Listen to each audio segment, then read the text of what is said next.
नमस्कार मेरे प्यारे साथियों। साई एमपी क्लासेस पर मैं आप सभी लोगों का स्वागत करता हूं। तो दोस्तों आज हम पढ़ने वाले हैं एमपी जीके, और एमपी जीके में क्या पढ़ने वाले हैं, हम पढ़ने वाले हैं कुछ नदियों के बारे में। ठीक है, नदियों के बारे में हम जो है कुछ पढ़ने वाले हैं जो कि बहुत इंपॉर्टेंट रहने वाला है। और ये हमारा नदियों का आप समझ लीजिए कि पार्ट जो है बन ही है ये। ठीक है, मतलब कुछ ही क्वेश्चन मैंने लिए हैं इसमें, और आगे भी मैं आपको क्वेश्चन प्रोवाइड कराता रहूँगा। तो इससे पहले जो हमारी क्लासेस हो चुके हैं वो क्या है, रीजनिंग का भी क्लास हो चुका है आपका कल, है ना। तो अगर आपको आप लोगों ने अगर वह क्लासेस नहीं देखे हैं अभी तक, तो आप जाके चैनल पर देख लीजिए, आपको क्लासेस मिल जाएंगे। बस आप लोगों से यही बोलना चाहूँगा, जो लोग पहली बार चैनल पर आ रहे हैं वे सभी लोग चैनल को सब्सक्राइब ज़रूर कर लीजिए, क्योंकि आपको यहाँ पर ज़रूर कुछ अच्छा मिलने वाला है। और आपको वीडियोस पसंद आते हैं तो लाइक कीजिए, और अपने सभी दोस्तों के साथ शेयर ज़रूर कीजिए, है ना। क्योंकि दोस्तों क्या है, कुछ लोग ऐसे होते हैं जो मतलब उनके पास सुविधाएं नहीं है पढ़ने के लिए, तो कम से कम वे लोग अगर हमारी क्लासेस देखकर कुछ सीखते हैं तो ये हमारे लिए बहुत अच्छी बात होगी, और शायद उनके लिए भी कुछ अच्छी बात हो, है ना। तो चलिए बिना टाइम वेस्ट किए अपना पहला क्वेश्चन देखते हैं। देखिए हमारे पास क्वेश्चन है, क्वेश्चन क्या कह रहा है, बोला गया है मध्य प्रदेश का सबसे बड़ा अपवाह तंत्र कौन सा है। अब अपवाह तंत्र क्या होता है, अगर आप लोगों को नहीं पता तो चलिए मैं एक सेकंड, मतलब एक दो मिनट 20 सेकंड में मैं आपको बता देता हूँ। देखिए जैसे मान लीजिए कोई एक ये नदी है, अब ये नदी बह रही है, ठीक है। अब इसमें आके कोई भी नदी मिल गई, ठीक है। अगर इसमें आके एक और नदी मिल गई, आगे और भी नदियां इसमें मिलती गई, तो ये जो बन रहा है ना, इस तंत्र को क्या बोला जाता है, इसको बोला जाता है अपवाह तंत्र। ठीक है, क्या बोला जाता है, अपवाह तंत्र। आप बस इसे याद करके रखेंगे। चलिए, क्योंकि ये क्वेश्चन देखिए पूछा गया है एमपीपीएससी 2018 में, इसलिए यहाँ पर ये क्वेश्चन लिया गया है। एमपी पुलिस में भी बिल्कुल पूछा जा सकता है। अब क्या पूछा गया है, सबसे बड़ा अपवाह तंत्र कौन सा है। तो देखिए आपके पास क्या है, यहाँ पर चार ऑप्शन है, गंगा यमुना अपवाह तंत्र, दूसरा है गोदावरी अपवाह तंत्र, थर्ड है नर्मदा अपवाह तंत्र, और चौथा क्या है, ताप्ती अपवाह तंत्र। चलिए यहाँ पर मैं आप लोगों को सही उत्तर बता देता हूँ। तो इसका सही उत्तर क्या होगा दोस्तों, ऑप्शन नंबर फर्स्ट जो है इसका बिल्कुल करेक्ट उत्तर है। मतलब कौन सा, गंगा यमुना अपवाह तंत्र जो है मध्य प्रदेश का सबसे बड़ा अपवाह तंत्र है। अब देखिए इसके बारे में थोड़ा सा आपको और बताना चाहूँगा, इस अपवाह तंत्र के अंतर्गत कौन कौन सी नदियां आती हैं। उससे पहले मैं आपको इसका क्षेत्रफल बता देता हूँ। तो देखिए क्षेत्रफल कितना है इसका, तो इसका क्षेत्रफल कितना है दोस्तों, 2,02,070 वर्ग किलोमीटर। ठीक है, 2,02,070 वर्ग किलोमीटर जो है इसका क्षेत्रफल है। आप याद कर लीजिए, इसे अच्छे तरीके से कहीं लिख लीजिए, आपको निश्चित ही ये काम आने वाला है। तो दोस्तों आप क्या कीजिए, आप या तो इसका स्क्रीनशॉट ले लीजिए, आपको एक नोटबुक लीजिए, उसमें साथ ही साथ लिखते जाइए, तो आपको बहुत फ़ायदा होने वाला है। और साथ ही साथ अगर आप क्लास को दोबारा से देख लेंगे तो आपके लिए बहुत अच्छा है, आपको हाथों हाथ याद भी हो जाएगा। अब देखिए मैंने आपको यहाँ पर क्या बताया, अपवाह तंत्र। तो देखिए अपवाह तंत्र के बारे में आपको और कुछ और बता देता हूँ। क्या है, मध्य प्रदेश में 6 प्रकार के अपवाह तंत्र हैं। कितने दोस्तों, 6 प्रकार के अपवाह तंत्र हैं, उसमें से 4 तो यही नाम दिए गए हैं। ठीक है, जो 4 ऑप्शन हैं ये सभी अपवाह तंत्र हैं। ठीक है, अब इसमें से 2 अपवाह तंत्र और बता देता हूँ। ऑप्शन और अपवाह तंत्र क्या है, देखिए पांचवा है आपका माही अपवाह तंत्र। कौन सा, माही अपवाह तंत्र। और छठवा क्या है आपका, आपका छठवा है महानदी अपवाह तंत्र। कौन सा, महानदी अपवाह तंत्र। आप बस इसको याद रखेंगे।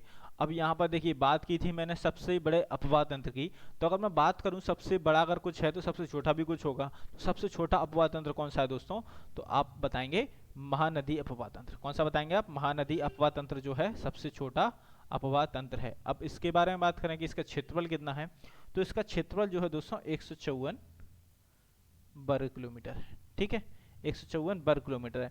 अब थोड़ा सा मैं आपको यहाँ पर गंगा यमुना अपवाह तंत्र के बारे में बताना चाहूँगा। तो जो गंगा यमुना अपवाह तंत्र है इसमें मुख्य नदी कौन कौन सी हैं, तो देखिए मैं आपको बता देता हूँ। पहले नंबर पर आता है दोस्तों चंबल नदी, दूसरे पर आता है बेतवा नदी। आप लोग अच्छे तरीके से इनका नोट्स बना के आप लोग अच्छे तरीके से याद करेंगे दोस्तों, बिल्कुल भी टाइम वेस्ट नहीं करना है और अच्छे से पढ़ना है। तीसरा क्या है, सिंध नदी।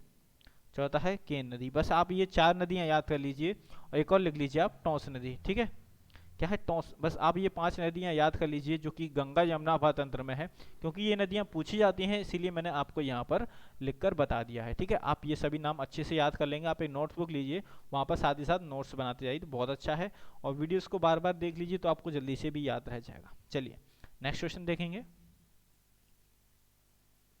देखिए अब नेक्स्ट क्वेश्चन क्या है, नेक्स्ट क्वेश्चन पूछा गया है मध्य प्रदेश में अफवाह तंत्र को कितने भागों में विभक्त किया गया है। अब देखिए मैंने आपको बोला था, मैंने आपको जो अभी बताया था कि इन्हें 6 भागों में विभक्त किया गया। तो देखिए ये क्वेश्चन पटवारी 2017 एग्जामिनेशन में पूछा गया है।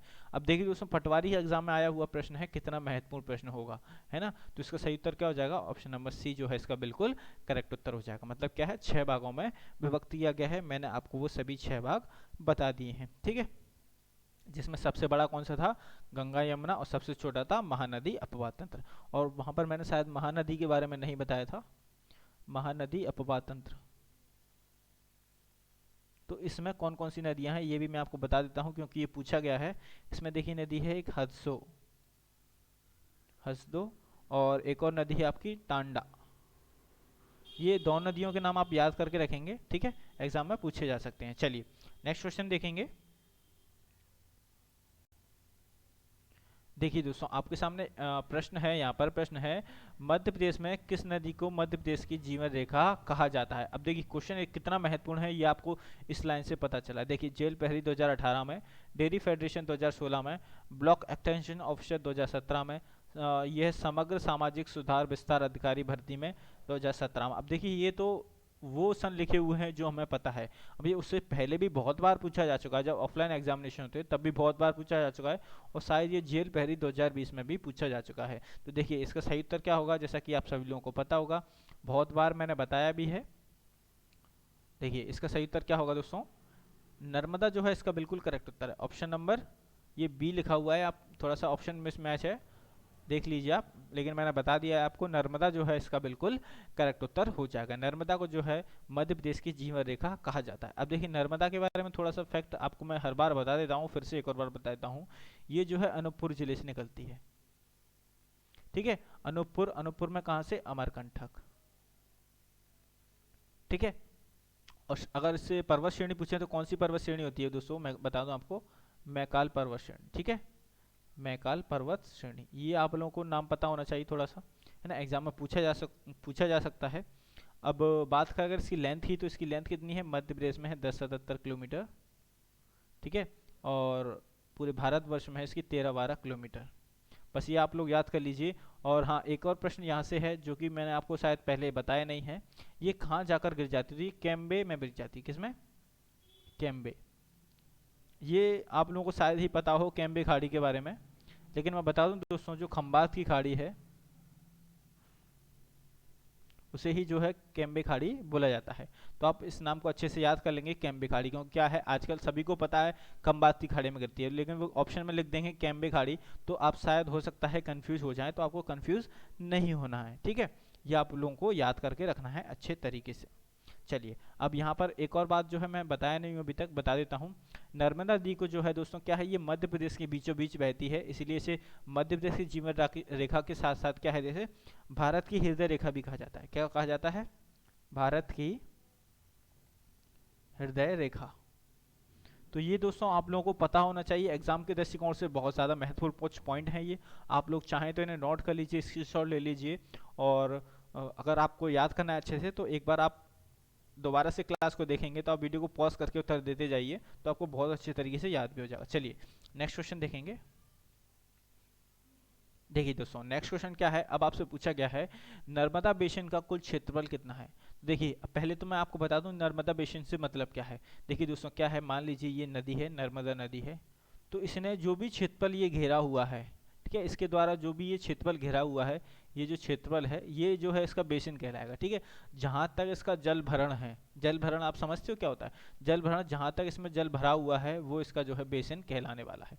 तो ये आप लोग अच्छे तरीके से देख लेंगे तो बहुत ज़्यादा अच्छा होगा, ठीक है। मैं इसको थोड़ा सा हटा देता हूँ, आप लोगों को समझ में आ गया नर्मदा बेसिन क्या होता है। अब देखिए, अब ये देखिए पुलिस कांस्टेबल 2017 में, स्टेट इंजीनियरिंग एग्जाम 2016 में पूछा जा चुका है। अब ऑप्शन है आपके पास 96,000 वर्ग किलोमीटर, ऑप्शन बी है आपका 78,289 वर्ग किलोमीटर, ऑप्शन सी है 84,392 वर्ग किलोमीटर, ऑप्शन डी है 98,796 वर्ग किलोमीटर। तो इसका सही ऑप्शन क्या हो जाएगा दोस्तों, मैं आपको बता देता हूँ, ऑप्शन डी जो है इसका बिल्कुल करेक्ट है। 98,796 वर्ग किलोमीटर जो है नर्मदा नदी का कुल बेसिन क्षेत्रफल है। ये आप लोगों को अच्छे तरीके से पता होना चाहिए, तो आप लोगों के लिए बहुत ज़्यादा अच्छा रहने वाला है। अब बात करें, देखिए ये अब मैंने आपको क्या बताया दोस्तों, ये कुल क्षेत्रफल के बारे में बात की है मैंने, किस क्षेत्रफल के बारे में बात की, मतलब कुल क्षेत्रफल के बारे में। अगर बात करें इसका मध्य प्रदेश में कुल क्षेत्रफल कितना है, तो ये मैं आपको बता देता हूँ, 85,930 वर्ग किलोमीटर। 85,930 वर्ग किलोमीटर जो है इसका नर्मदा नदी का बेसिन है मध्य प्रदेश में।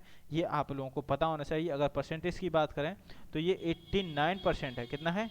89.9% जो है इसका बेसिन क्षेत्रफल मध्य प्रदेश में है। ठीक है, बाकी का कहाँ पर है मैं बता देता हूँ आपको। 6.5% जो है गुजरात में है। ठीक है, और 2.7% जो है महाराष्ट्र में है। ये आप लोगों को थोड़ा सा पता होना चाहिए। एग्जामिनर पूछ सकता है, क्योंकि अब क्वेश्चन कहीं से भी आते हैं तो ऐसा कुछ नहीं है एग्जामिनर ये नहीं पूछ सकता, बिल्कुल पूछ सकता है। चलिए नेक्स्ट क्वेश्चन देखेंगे। देखिए नेक्स्ट क्वेश्चन क्या है, आपके सामने क्वेश्चन है नर्मदा और ताप्ती के अतिरिक्त मध्य प्रदेश की अधिकांश नदियों का समापन होता है। मतलब आपसे पूछा गया है नर्मदा और ताप्ती के अतिरिक्त अधिकांश जो मध्य प्रदेश की नदियां उनका समापन कहाँ होता है। देखिए एमपीपीएससी 2010 में पूछा जा चुका है। देखिए ऑप्शन ए क्या है, ऑप्शन ए है आपके पास हिंद महासागर में मिल जाती हैं। ऑप्शन बी क्या है, दूसरी नदियों में मिल जाती हैं। ऑप्शन सी क्या है, अरब सागर में गिर जाती हैं। और ऑप्शन डी क्या है, बंगाल की खाड़ी में जाते हैं। तो यहाँ पर मैं आपको सही उत्तर बताना चाहूँगा, ऑप्शन बी जो है इसका बिल्कुल करेक्ट उत्तर है। मतलब क्या है, अधिकांश नदियां जो है दूसरी नदियों में मिल जाती हैं। मतलब कहने का अर्थ क्या है, जो बड़ी बड़ी नदियां हैं उनमें इनका समागम हो जाता है। जैसे आपको पता होगा नर्मदा की बहुत सारी सहायक नदियां हैं। अब जो छोटी छोटी नदियां हैं वो क्या होता है नर्मदा में जाके मिल गई, तो इनका क्या होगा, ये अपने आप में समाप्त हो गई, है ना, अपने आप में समाप्त हो गई। तो लेकिन क्या हुआ इसका, ये दूसरी नदियों में मिल गई। तो यही एग्जामिनर पूछ सकता है आपसे। तो एग्जाम के दृष्टिकोण से कुछ महत्वपूर्ण है ये, है ना। चलिए नेक्स्ट क्वेश्चन देखेंगे। नेक्स्ट क्वेश्चन क्या है, अगर दोस्तों आपको पसंद आती है क्लासेस तो साई एमपी क्लासेस को जरूर सब्सक्राइब करें और अपने सभी दोस्तों के साथ शेयर जरूर करें, है ना। साई एमपी क्लासेस हमारी दोस्तों भरपूर कोशिश रहेगी कि आप लोगों का इस बार सिलेक्शन दिलाकर ही रहे। देखिए क्वेश्चन क्या है, नर्मदा ताप्ती और माही क्या है। आपसे पूछा गया है नर्मदा ताप्ती और माही नदी क्या है। तो देखिए क्या है ये, ऑप्शन के हिसाब से देखते हैं। पूछा गया है दक्षिण में बहने वाली नदियां हैं। ऑप्शन बी क्या है, पूर्व में बहने वाली नदियां हैं। ऑप्शन सी क्या है, पश्चिम में बहने वाली नदियां हैं। ऑप्शन डी क्या है, उत्तर में बहने वाली नदियां।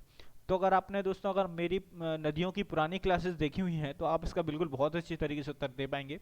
तो देखिए मैं आप लोगों को बताता हूँ इसका सही उत्तर क्या हो जाएगा। ऑप्शन सी जो है इसका बिल्कुल करेक्ट उत्तर है।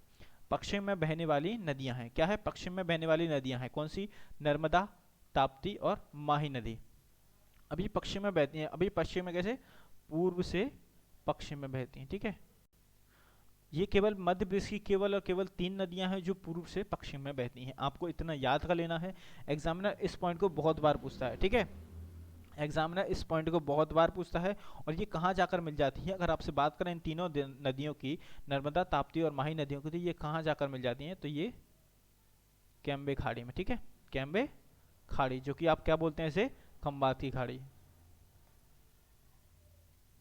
ये आप लोगों को पता होना चाहिए। ठीक है, चलिए नेक्स्ट क्वेश्चन देखेंगे। और ये दोस्तों अगर क्वेश्चन की बात करें तो ये जेल प्रहरी 2015 में पूछा गया प्रश्न है।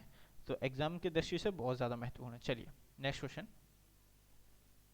देखिए दोस्तों। नेक्स्ट क्वेश्चन क्या है, क्वेश्चन है आपके सामने, मध्य प्रदेश में रेवा नाम से किस नदी को जाना जाता है। अब आपसे पूछा गया है रेवा किस नदी का अन्य दूसरा नाम है। क्वेश्चन में इनडायरेक्टली यही पूछा गया है, जो रेवा नाम है निम्न में से कौन सी नदियों का दूसरा नाम रेवा है। तो देखिए आपके पास ऑप्शन है चंबल, दूसरा है नर्मदा, और तीसरा है ताप्ती, और चौथा क्या है, शिप्रा। देखिए अब यहाँ से सही उत्तर क्या हो जाएगा दोस्तों, ऑप्शन बी जो है इसका बिल्कुल करेक्ट उत्तर है। मतलब क्या है, नर्मदा नदी को जो है रेवा नाम से भी जाना जाता है। आई नो आप सब लोगों को पता होगा ये बात इस बारे में, है ना। देखिए अब ये क्वेश्चन क्या है, स्टेट रेंज में पूछा गया है 2016 में, और जेल प्रहरी 2018 में भी पूछा गया है। अब देखिए बाकी ऑप्शन की बात करें तो दोस्तों चंबल नदी है, इसका पुराना नाम क्या है, शर्मावती, एग्जामिनर पूछ लेता है। शिप्रा नदी को क्या बोला जाता है, शिप्रा नदी। शिप्रा नदी को क्या बोला जाता है, शिप्रा नदी। और दोस्तों इसी नदी के किनारे पर जो है कुंभ मेला लगाया जाता है उज्जैन में। आप लोगों को ये भी पता होना चाहिए। ठीक है, एग्जाम की दृष्टि से ये चीज़ बहुत ज़्यादा महत्वपूर्ण है। तो दोस्तों यहाँ पर अब बात करता हूँ थोड़ा सा मैं नर्मदा के और कुछ महत्वपूर्ण नाम हैं वो भी मैं आप लोगों को बता देता हूँ। देखिए आप लोगों को अभी मैंने बता चुका हूँ जीवन रेखा कहा जाता है इसे, मध्य प्रदेश की और भारत का हृदय रेखा कहा जाता है। ठीक है, अब इसे और क्या कहा जाता है, देखिए इसे बोला जाता है संकरी। क्या बोला जाता है, संकरी, और बोला जाता है मैकालशुता। मैं यहाँ लिख देता हूँ मैकालशुता, क्योंकि ये जो है मैकाल पर्वत श्रेणी से निकलती है, इसलिए इसे मैकालशुता बोला जाता है। साथ ही साथ इसे क्या बोला जाता है दोस्तों, नामदाशो। क्या बोला जाता है, नामदाशो। ये भी आप लोग अच्छे तरीके से याद करके रखेंगे। और एक और इसका महत्वपूर्ण नाम क्या है दोस्तों, ये मैं आपको बता देता हूँ, तो वो है सोमो देवी। ये नाम जो है इसके बहुत ज़्यादा महत्वपूर्ण है और एग्जामिनर इन्हें पूछ सकता है आपसे। अब देखिए यहाँ पर क्या है, मैंने आपको ये 4 नाम बताए नर्मदा नदी के, एक संकरी बताया, एक मैकालशुता बताया, एक नामोदाशो बताया, ठीक है, एक सोमो देवी बताया। अब देखिए क्या होता है, एग्जामिनर यहाँ से इस नाम को पूछता है, ये नाम नर्मदा नदी को किसने दिया, तो ये किसने दिया मैं आपको बता देता हूँ, टॉलमी ने दिया। किसने, टॉलमी। ठीक है, ये एक इंसान है, इन्होंने जो है नर्मदा नदी को क्या नाम दिया, नामदाशो। ये आप लोगों को पता होना चाहिए। और बात करें अगर इस स्पेसिफिक प्रश्न की, तो ये जो प्रश्न है दोस्तों, ये एमपी पुलिस कांस्टेबल में पूछा जा चुका है 2015 में और 2016 में। तो एग्जाम की दृष्टि से कोई भी क्वेश्चन ऐसा नहीं है, और मेरे द्वारा जो भी पॉइंट बताए जा रहे हैं आप लोगों को, ऐसे नहीं है कि एग्जाम में पूछे नहीं जा सकते, बिल्कुल पूछे जा सकते हैं। और एक्चुअली में ऐसे ही प्रश्न पूछे जाते हैं। आपने बहुत बार देखा होगा, आपने पुराने पेपर देखे हुए हैं तो आपको पता चल गया होगा, चरमावती के ऊपर भी कितनी बार क्वेश्चन पूछा जाता है, और शिप्रा नदी के बारे में भी कितनी बार पूछा जाता है। ठीक है, चलिए नेक्स्ट क्वेश्चन देखेंगे। देखिए दोस्तों नेक्स्ट क्वेश्चन क्या है, देखिए क्वेश्चन क्या है, क्वेश्चन है अपना, निम्नलिखित में से कौन सी नदी पश्चिम की ओर बहती है। तो दोस्तों मैंने अभी आपको बताया था, नर्मदा नदी जो है पश्चिम की ओर बहने वाली नदी है। तो ये आप लोगों के लिए अच्छा सा और इजी हो गया, क्योंकि मैंने अभी आपको बता दिया, और ये पूर्व से पश्चिम की ओर बहती है। चलिए नेक्स्ट क्वेश्चन देखेंगे दोस्तों। नेक्स्ट क्वेश्चन क्या है, अब देखिए एक और प्रश्न है आपके सामने। प्रश्न क्या है, मध्य प्रदेश में ओंकारेश्वर नर्मदा के अतिरिक्त किस नदी के संगम पर स्थित है। अब देखिए आपसे क्या पूछ लिया गया, ये नहीं पूछा गया कि आपसे ओंकारेश्वर किस नदी के किस नदी पर है, आपसे क्या पूछा गया है, नर्मदा के अतिरिक्त किस नदी के संगम पर है। क्या पूछा गया आपसे, संगम पूछ लिया गया है। तो देखिए दोस्तों, अब ये क्वेश्चन है जो है एएनएम ट्रेनिंग सिलेक्शन टेस्ट 2016 में पूछा गया है। एग्जाम की दृष्टि से महत्वपूर्ण है, क्योंकि एग्जाम में पूछा जा चुका है, और एक्चुअली में ये 2017 में भी पूछा जा चुका है। ठीक है, 2017 में भी ये शायद किसी न किसी एग्जाम में आया है, मुझे याद है। अब देखिए यहाँ पर ऑप्शन देखेंगे, पहला ऑप्शन क्या है, त्रिवेणी तथा यमुना। दूसरा ऑप्शन है गोमती व त्रिवेणी। तीसरा ऑप्शन है ताप्ती व त्रिवेणी। चौथा ऑप्शन क्या है, नर्मदा व कावेरी। तो मतलब किस नदी के संगम पर है, तो दोस्तों मैं आपको यहाँ बता देता हूँ, इसका ऑप्शन 4 जो है बिल्कुल करेक्ट है। नर्मदा व कावेरी नदी के संगम पर जो है ओंकारेश्वर स्थित है। ठीक है, ओंकारेश्वर क्या है दोस्तों, शिव जी का शिवलिंग है, जो कि मध्य प्रदेश में 2 शिवलिंग है, एक है ओंकारेश्वर, एक है आपका महाकालेश्वर। महाकालेश्वर कहाँ पर है, उज्जैन में है, और ओंकारेश्वर की बात करें तो ये कहाँ पर है, ये खंडवा में है। ये इनके बारे में आप लोगों को दोस्तों सभी को पता होना चाहिए, एग्जामिनर इन चीज को पूछता रहता है। ठीक है, चलिए नेक्स्ट क्वेश्चन देखेंगे। नेक्स्ट क्वेश्चन क्या है, देखिए दोस्तों नेक्स्ट क्वेश्चन क्या है, नेक्स्ट क्वेश्चन है, मध्य प्रदेश के उज्जैन जिले में किस नदी के तट पर सिंहस्थ कुंभ मेले लगता है। क्या पूछा गया आपसे, सिंहस्थ कुंभ मेला कहाँ पर लगता है। तो देखिए अभी मैंने आपको जस्ट पिछले वाले क्वेश्चन में मैंने आपको बताया था किस नदी के तट पर जो है कुंभ मेला लगाया जाता है। तो दोस्तों इसका ऑप्शन छिपरा जो है बिल्कुल करेक्ट उत्तर है। यहाँ पर थोड़ा सा ऑप्शन मिसमैच हो गया, कोई दिक्कत नहीं उससे, लेकिन मैंने आपको बता दिया है, छिपरा इसका जो है बिल्कुल करेक्ट उत्तर हो जाएगा। अब ये भी क्वेश्चन जो है एएनएम ट्रेनिंग सिलेक्शन 2018 में पूछा गया। अब दोस्तों थोड़ा सा छिपरा के बारे में बात कर लेते हैं। तो जो छिपरा नदी है दोस्तों क्या है, ये उज्जैन जिले के मतलब उज्जैन से है। अब यहाँ पर जो कुंभ मेला लगा था पिछली बार, तो ये कब लगा था, ये लगा था दोस्तों 2016 में, और नेक्स्ट कुंभ जो लगेगा कब लगेगा, 2028 में। आपको ये बिल्कुल बहुत अच्छे तरीके से पता होना चाहिए दोस्तों, क्या आपको ये बहुत अच्छे तरीके से इसके बारे में पता होना चाहिए। अब बात करें शिप्रा नदी कहाँ से उद्गमित होती है, मतलब इसका उद्गम स्थल क्या है, तो ये क्या है, काकरी बड़ी पहाड़ी। मैं लिख देता हूँ यहाँ पर, काकरी बड़ी पहाड़ी। तो ये दोस्तों आप लोगों को पता होना चाहिए, एग्जामिनर इस तरीके के पॉइंट को पूछ लेता है। और इसकी अगर बात करें कुल लंबाई की, तो ये कितनी है, 195 किलोमीटर। कितनी है, 195 जो किलोमीटर इसकी कुल लंबाई है, ये आपको पता होना चाहिए। ठीक है, चलिए नेक्स्ट क्वेश्चन देखेंगे दोस्तों।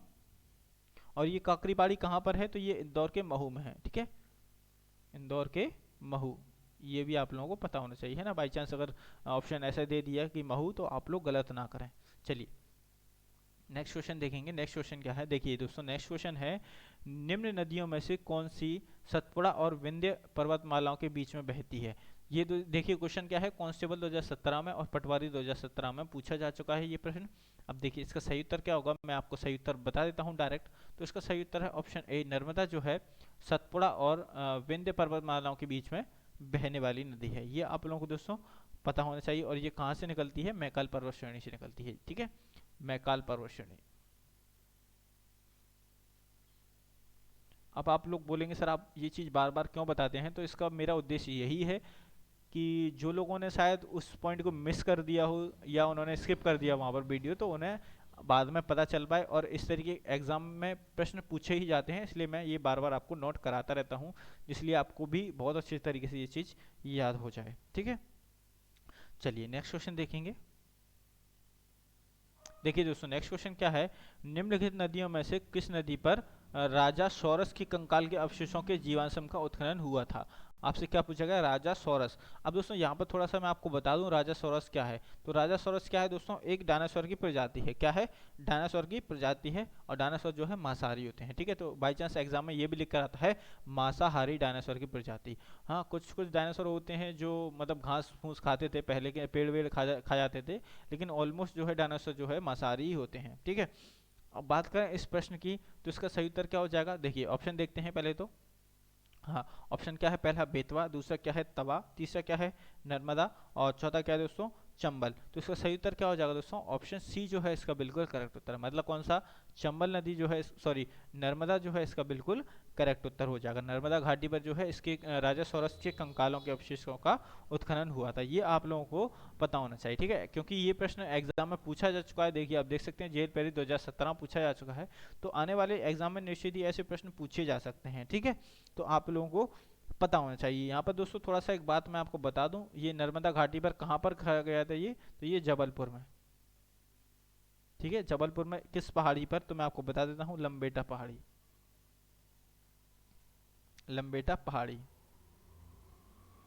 बस आप इतना सा याद रखिए, जबलपुर नर्मदा घाटी पर जबलपुर में लंबेटा पहाड़ी पर जो है इसके अवशेषों का उत्खनन हुआ था। इतना आपको याद रखना है। तो एग्जामिनर जो है आपसे कोई भी पॉइंट पूछेगा इस राजा सौरस से, तो आप लोगों का छूटेगा नहीं, है ना। चलिए नेक्स्ट क्वेश्चन देखेंगे।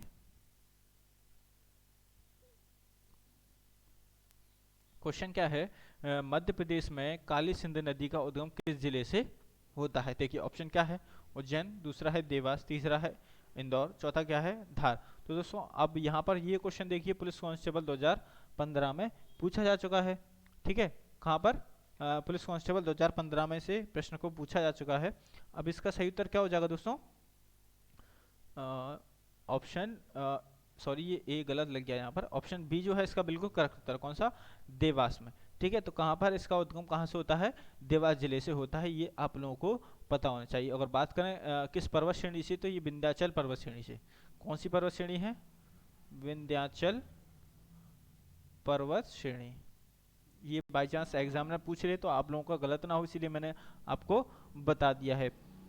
और अगर प्रॉपर देवास ना लेकर अगर गांव का नाम पूछ लेता है तो दोस्तों, तो आप गांव का नाम क्या बताएंगे, बागली गांव। ठीक है, बागली गांव से हुआ था। कहाँ से, बागली गांव से जो है इसका उद्गम हुआ था। हाँ, एग्जामिनर यहाँ से एक पॉइंट और पूछता है, क्या पूछता है, ये काली सिंध जो नदी है वह कहाँ पर जाकर मिल जाती है। तो मैं आपको बता देता हूँ, ये चंबल नदी में जाकर मिल जाती है। और कहाँ पर मिलती है, चंबल में, राजस्थान में जाकर। ठीक है, राजस्थान में जाकर चंबल नदी में मिल जाती है। ये आप लोगों को पता होना चाहिए। ठीक है, क्योंकि एग्जामिनर पूछ सकता है, 2015 में पूछा क्या प्रश्न है, आगे भी पूछा जा सकता है। चलिए नेक्स्ट क्वेश्चन देखेंगे। हाँ, यहाँ से थोड़ा सा एक इम्पोर्टेंट पॉइंट जो है मैं आपको बताना चाहूँगा दोस्तों, जो काली सिंध नदी है इस पर दो बांध परियोजना है, उनका नाम मैं आपको बताना चाहूँगा। तो राजस्थान में कौन सी है, रणजीत सागर। चूंकि ये एग्जाम में पूछा गया है इसीलिए मैंने आपको बताया, रणजीत सागर कहाँ पर है, राजस्थान में है। आप इसी को याद कीजिए केवल, रणजीत सागर परियोजना पर कौन सी नदी पर है, तो ये काली सिंध नदी पर है। कौन सी नदी, काली सिंध नदी। और ये कहाँ पर बनी हुई है रणजीत सागर परियोजना, तो ये राजस्थान में बनी हुई है। कहाँ पर, राजस्थान, जो कि मध्य प्रदेश का पड़ोसी राज्य है। ठीक है, चलिए नेक्स्ट क्वेश्चन देखेंगे। उससे पहले यहाँ पर थोड़ा सा और मैं आपको बता दूं, इसकी लंबाई बता देता हूँ, बाई चांस पूछ लेता है। तो ये 150 किलोमीटर है काली सिंध नदी की लंबाई। चलिए नेक्स्ट क्वेश्चन देखेंगे। अब क्वेश्चन में बोला गया है मध्य प्रदेश की मान नदी किसकी सहायक नदी है? क्या बोला गया? मान नदी किसकी सहायक नदी है? तो दोस्तों यहाँ पर क्वेश्चन देख सकते हैं, एएनएम ट्रेनिंग सिलेक्शन 2016 में पूछा गया है। सही उत्तर क्या हो जाएगा मैं आपको बताता हूँ। तो ऑप्शन सी जो है इसका बिल्कुल करेक्ट उत्तर। कौन सा दोस्तों? मान नदी जो है किसकी सहायक नदी है? नर्मदा की सहायक नदी है। अब थोड़ा सा यहाँ पर सहायक नदियों के बारे में, नर्मदा के बारे में बात करता हूँ मैं। तो दोस्तों क्या है, नर्मदा की टोटल सहायक नदियाँ कितनी हैं? 51, सॉरी 41। कितनी है कुल सहायक नदियाँ? कौन सी हैं इसकी? 41 हैं। ठीक है। अब ये हो गई दोस्तों आपकी नर्मदा नदी, ये इस साइड बहती है, तो ये इसका क्या हो जाएगा? बाएं पक्ष। ठीक है। और ये हो जाएगा इसका दाएं पक्ष। आप लोगों को पता होना चाहिए, नॉर्मल सी बात है। ठीक है। तो अब क्या होता है,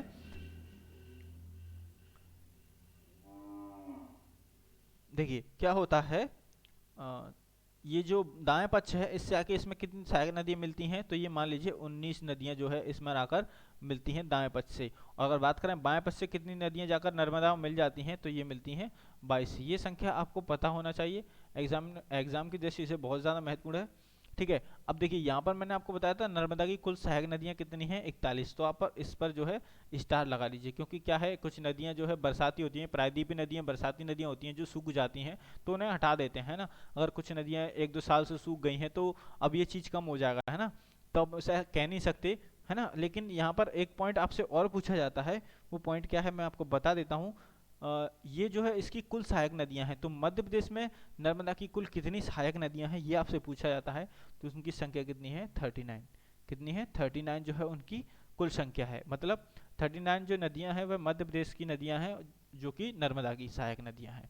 ये आप लोगों को पता होना चाहिए। ठीक है। और दो नदियां जो है, तो ये दो नदियां कौन कौन सी हो जाती हैं दोस्तों? तो ये सांग नदी और एक करजन नदी। ठीक है। कौन कौन सी हैं दोस्त, ये मैं आपको बता देता हूँ। सांग नदी और एक और है करजन नदी। तो ये आप लोग याद कर लीजिए, ये कहाँ की नदी हैं? ये गुजरात की नदी हैं। ठीक है। ये गुजरात की नदियां हैं जो कि मध्य प्रदेश की सहायक नदियां हैं। चलिए नेक्स्ट क्वेश्चन देखेंगे। अब दोस्तों थोड़ा सा एक बार थोड़ा सा रुकिए। अब क्या है, ये जो मान नदी है इसका ही प्रश्न क्यों पूछा गया? अब आप पूछेंगे ये मान नदी है इसका प्रश्न क्यों पूछा गया, तो मैं आपको बता देता हूं दोस्तों। इसका प्रश्न इसलिए पूछा गया क्योंकि इस पर जो है मान परियोजना बनी हुई है। कौन सी परियोजना बनी हुई है? मान नदी परियोजना। इसलिए इसका प्रश्न जो है पूछा गया। मतलब क्यों? क्योंकि इस पर एक परियोजना बनी हुई है, जिससे कि क्या है, जो दैनिक जीवन की जो सुविधाएं होती हैं, जैसे सिंचाई हुआ, बिजली उत्पादन हुआ, वो सब इससे होता है, इसीलिए इसके बारे में पूछा गया है ना। तो एग्जाम की दृष्टि से कुछ ज़्यादा इंपॉर्टेंट है। तो थोड़ा सा अब यहाँ पर मैं आपको मान नदी के बारे में थोड़ा सा इसकी लेंथ वगैरह बता देता हूँ। तो इसकी लेंथ कितनी है दोस्तों?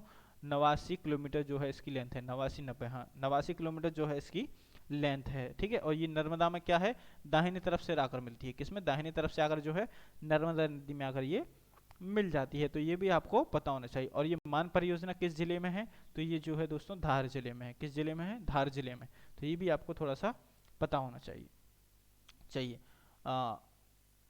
अब जैसा कि दोस्तों आपको यहाँ पर पता चल गया कि ये धार जिले में जो है मान परियोजना बनी हुई है, और धारी में जो है मान नदी है। ये आपको मतलब उद्गम स्थल पूछ लेता है तो आप धार बता देंगे। ठीक है। चलिए नेक्स्ट क्वेश्चन देखेंगे। देखिए नेक्स्ट क्वेश्चन क्या है, तवा, देनवा, शक्कर निम्न में से किसकी सहायक नदियां हैं? तो दोस्तों वही प्रश्न और इसका एक और उत्तर सही हो जाएगा, नर्मदा। नर्मदा की सहायक नदियां हैं तवा, देनवा, शक्कर। ठीक है। आप इनको याद कर लीजिए। और इसमें से सबसे ज़्यादा दोस्तों देनवा और शक्कर के बारे में पूछा जाता है ना।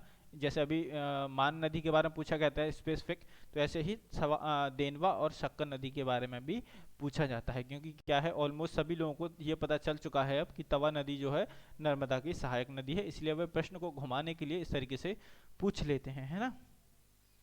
चलिए तो नेक्स्ट क्वेश्चन की ओर आगे बढ़ते हैं दोस्तों।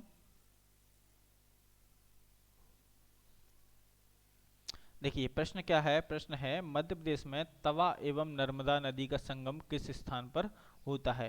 तो देखिए यहाँ पर देखिए ऑप्शन है ये गलत है थोड़ा सा, बांद्रा मान है ये। ठीक है। क्या है? बांद्रा मान। और ये ऑप्शन बी है पिपरिया। ऑप्शन डी है मटकुली, ऑप्शन 4 है मड़ई। तो आपको यहाँ पर मैं सही उत्तर बताना चाहूँगा दोस्तों, ऑप्शन ए जो है इसका बिल्कुल करेक्ट हो जाएगा। मतलब क्या है, जो तवा नदी और नर्मदा नदी का संगम स्थल है उसे क्या बोला जाता है, वांद्रामान बोला जाता है। क्या बोला जाता है, वांद्रामान। तो ये आप लोग अच्छे तरीके से जो है इसे याद कर कर रखेंगे। अब जो बात करें दोस्तों तवा नदी की, मैंने आपको नर्मदा के बारे में तो बता चुका हूँ, इसका उद्गम स्थल क्या है, तो मैं आपको तवा नदी के बारे में बता देता हूँ। तो ये कहाँ है, महादेव पर्वत श्रेणी से कहाँ से निकलती है, कालीबीत से, कालीबीत। और ये कहाँ पर है, ये जो है आपके होशंगाबाद में है। ठीक है, कहाँ पर है, ये होशंगाबाद में है। तो ये आप लोग इतना अच्छे से याद करेंगे। अगर इसके बारे में पूछा जाए किस पर्वत श्रेणी से, तो आप क्या बताएंगे, महादेव श्रेणी से। ठीक है, क्या बताएंगे, महादेव श्रेणी से जो है इसका उद्गम होता है। तो ये एग्जाम के दृष्टि से कुछ महत्वपूर्ण पॉइंट थे कुछ इस तवा नदी के बारे में जो मैं आपको बता चुका हूँ। ठीक है, चलिए नेक्स्ट क्वेश्चन देखेंगे। देखिए नेक्स्ट क्वेश्चन क्या है, क्वेश्चन है नर्मदा के बाएं तट पर मिलने वाली सहायक नदी है। तो देखिए ये पुलिस कांस्टेबल 2016 में पूछा गया प्रश्न है। देखिए पहला ऑप्शन है जामनेर, दूसरा है तवा, तीसरा है बरना, चौथा क्या है, खारी। तो दोस्तों आप सभी को पता होगा खारी भी नदी है, बरना नदी है, तवा नदी है, जामनेर नदी है। तो यहाँ आपसे क्या पूछा गया है, बाएं तट पर मिलने वाली नदी कौन सी है। तो इसका सही ऑप्शन क्या हो जाएगा, ऑप्शन नंबर बी जो है इसका बिल्कुल करेक्ट हो जाएगा। मतलब क्या है, बी बाएं से नाम आकर दाएं से मिलती है। तो कौन सी, तवा नदी बाएं से ना आकर दाएं से मिलती है, बाकी जामनेर, वरना और खारी नदी जो है बाएं तट से मिल जाती हैं। ठीक है, सॉरी यहाँ पर मैं आपको थोड़ा सा गलत बता गया। जो बाएं तट से आकर मिलती है वो कौन सी नदी है, तवा नदी है। और बाकी